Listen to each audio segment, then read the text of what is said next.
अशिक्षित सरकारें होंगी तो यही शिक्षक हैं जो शिक्षक बनेंगे, जो बच्चों को पढ़ाएंगे, वो सारे बच्चों को अभी कौन पढ़ा रहा है? 43 विधायकों ने क्या अपने अपने जगह पे शिक्षकों की मांग उठाई है?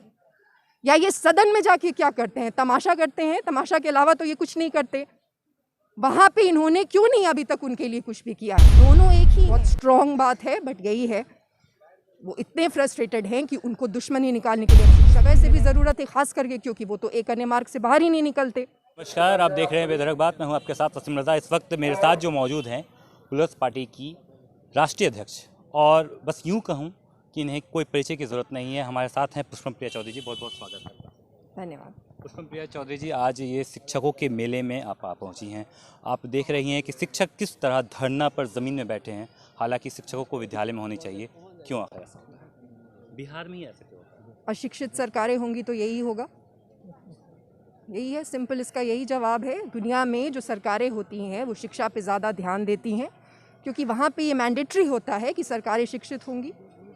और अगर कहीं पे शिक्षकों को इतना संघर्ष करना पड़ रहा है तो ये तो इट गोज़ विदाउट सेइंग कि या तो वो पढ़े लिखे नहीं हैं, तभी उनको समझ में नहीं आ रहा, ना ही उनको राज्य की कोई चिंता है। क्योंकि ये जितने भी शिक्षक हैं जो शिक्षक बनेंगे, जो बच्चों को पढ़ाएंगे, वो सारे बच्चों को अभी कौन पढ़ा रहा है? कोई नहीं पढ़ा रहा है।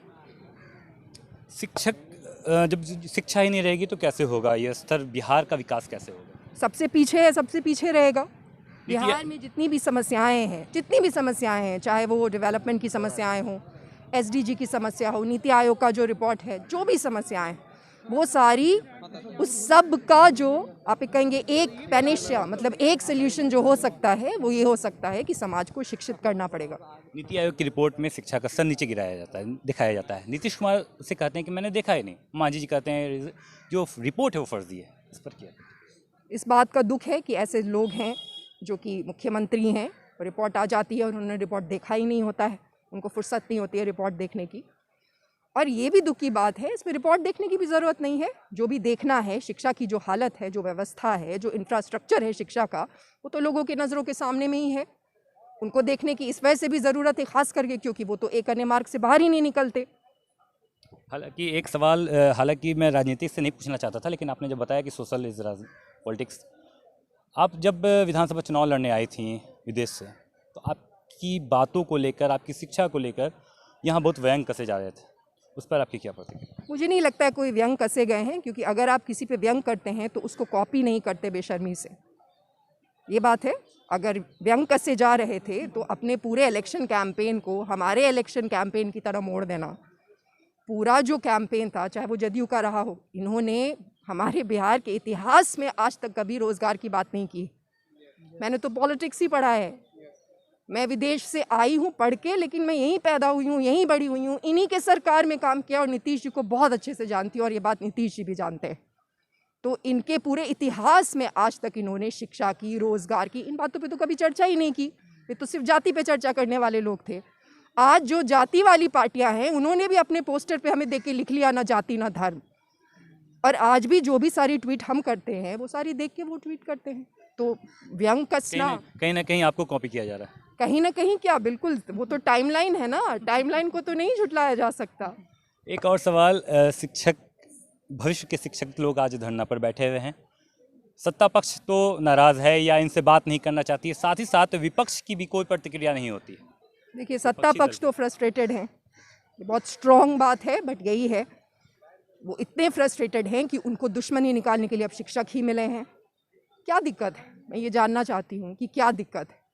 जितना ये लोग पुल बनाने में खर्चा करते हैं, सेंसिबली सोचिए, एक पढ़े लिखे व्यक्ति के जैसे, इन्होंने कंस्ट्रक्शन में कितने पैसे खर्चा किए, कमीशन आता है उससे, इसलिए खर्चा करते हैं।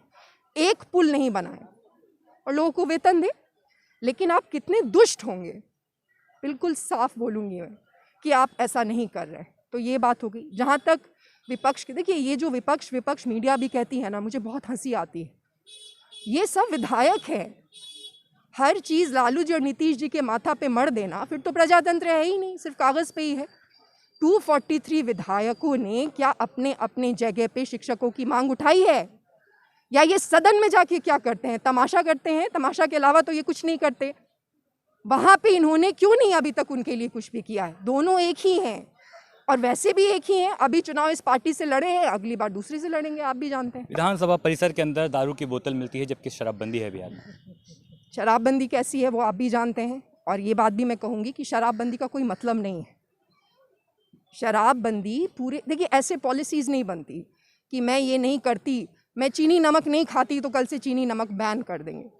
ये भी समझने की ज़रूरत होती है कि क्या वो पॉसिबल है, और पूरे दुनिया में इस चीज़ को पहले ही कर लिया गया है। आप कैसे कूप मंडूक में हैं कि आपको नहीं मालूम कि 100 साल पहले इन चीज़ों को किया गया, ये चीज़ें फेल हो गई, शराब बंद हो ही नहीं सकता, उससे क्राइम बढ़ेगा और बहुत सारी चीज़ें होंगी। शराब को नियंत्रित करने की ज़रूरत है, उससे वही इफ़ेक्ट आएगा जो कि शराबबंदी से आप लाना चाह रहे हैं, पहली बात। दूसरी बात, कुछ नेता, मैं कहती हूँ अशिक्षित नेता हैं, जो सही बात है, वो ये कह रहे हैं कि शराबबंदी सही है। सभी शराबबंदी के पक्ष में है, मैंने विरोध किया है, इसीलिए विरोध किया है और करती रहूँगी, क्योंकि ये बिल्कुल ही नीति बनाने के नियमों के खिलाफ है। तो कुछ लोग कहते हैं कि सख्ती से कानून लागू किया जाए। अरे आपकी स्टेट कैपेसिटी क्या है, यह आपको भी मालूम है। बिहार की स्टेट कैपेसिटी क्या है, ये सिर्फ डेटा की बात तो नहीं है, सबको मालूम है। और कभी भी अमेरिका की स्टेट कैपेसिटी से तो ज़्यादा नहीं हो सकती। तो अगर अमेरिका में वो चीज़ फेल हो गई तो थोड़ा इंटेलिजेंटली सोचने की ज़रूरत है कि क्यों फेल हो गई। और जहाँ तक डोमेस्टिक वायलेंस का सवाल है, जिसके बारे में नीतीश बाबू कहा फिरते हैं, तो डोमेस्टिक वायलेंस को रोकने का और बहुत सारा तरीका है। क्या आपने वो सारे तरीकों में से कोई भी किया है यूज़ अभी तक? दूसरी बात जो कि सबसे महत्वपूर्ण बात है वो ये है कि क्या सबसे पहली बात, ये लोग जो शराबबंदी की बातें कर रहे हैं, क्या ये प्रमाण है कि वो जितने भी नकली नेता हैं वो खुद शराब नहीं पीते हैं? इसीलिए एक अंतिम सवाल, महिला पर काफ़ी ठोस कदम उठाते थे हमेशा नीतीश कुमार, नजर भी आते थे, महिलाओं को लेकर बहुत बयानबाजी करते थे। बिहार में महिलाओं के साथ हर दिन अत्याचार हो रहा है, कहीं रेप, कहीं बलात्कार, कहीं शोषण, कहीं छेड़खानी हो रहा है। महिलाओं से उनको कोई लेना देना नहीं है। उनके आसपास तो देख लीजिए कितनी महिलाएं होती हैं। क्या यहाँ पे शिक्षक जो है वो महिला नहीं है जो यहाँ पे बैठी हैं? तो ये सब ड्रामा है, एक दांत है दिखाने के लिए, एक दांत है खाने के लिए। बहुत शुक्रिया पुष्पप्रिया जी। पुष्पप्रिया चौधरी हमारे साथ मौजूद थी, उन्होंने साफ तौर पर बता दिया किस प्रकार नीतीश का ये कालाबाजारी हो रहा है। बेहतर बात देखने के लिए धन्यवाद।